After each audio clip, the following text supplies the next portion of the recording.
Bonjour à tous et bienvenue dans la deuxième partie de cette série consacrée au cerveau, constituée à partir de prises de notes suite à la conférence magistrale de la psychologue, neuropsychologue et hypnothérapeute Anne Chevret.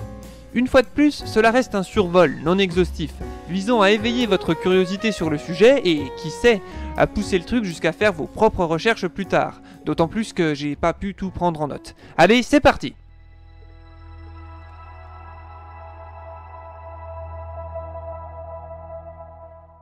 Toute cette structure est constituée de cellules cérébrales microscopiques, les neurones. Nous en possédons une bonne collection, et pour cause, il vaut mieux pas qu'on en manque. Nous en possédons 100 milliards. 100 milliards de neurones, soit autant que de galaxies dans l'univers observable. Ce véritable Graal de l'évolution s'organise de manière à pouvoir permettre tout ce dont je vous ai conté précédemment. Chaque neurone transmet l'information qu'il a reçue au neurone suivant. D'ailleurs, vous êtes-vous déjà posé la question quelle était la vitesse de la pensée? Non, pas penser comme ça. Eh bien, aujourd'hui, on sait que la vitesse à laquelle un neurone transmet son information au suivant est de 400 km/h. 400 km/h à l'échelle microscopique, il faut bien se rendre compte. Ces vitesses de transmission peuvent varier, notamment selon la fatigue, mais certains stimulants existent pour contrecarrer cela, comme le café ou le thé, qui tout en stimulant, entretiennent notre cerveau. Pour avoir un cerveau bien protégé, c'est 3 tasses de café par jour. Après, la vitesse dépend également de l'âge.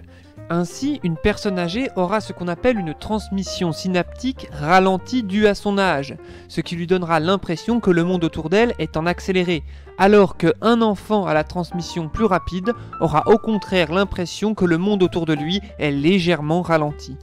Après, cela dépend également de la personne, ces gènes lui offrant un rythme de transmission synaptique légèrement plus ou moins élevé.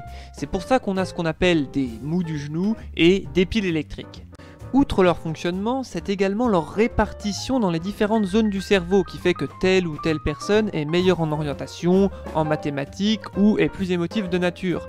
Sachant que s'il y a plus de neurones dans un endroit, c'est que forcément il y en a moins ailleurs, créant ainsi des points forts et des points faibles. Un petit exemple, un scientifique, mettons un physicien quantique, aura plus de neurones dans son lobe frontal au détriment d'un autre lobe, mettons les lobes pariétaux, responsables de la gestuelle et du schéma corporel. Et ben ce mec sera très doué dans son domaine, mais aura tendance à se cogner dans les coins de porte, etc., lui offrant un côté dans la lune, on va dire. Cependant, une trop grande disparité dans le répartissement de ces neurones peut provoquer certaines pathologies plus handicapantes, à l'image de l'autisme, bien que certains de ces handicapés s'en soient pas trop mal sortis.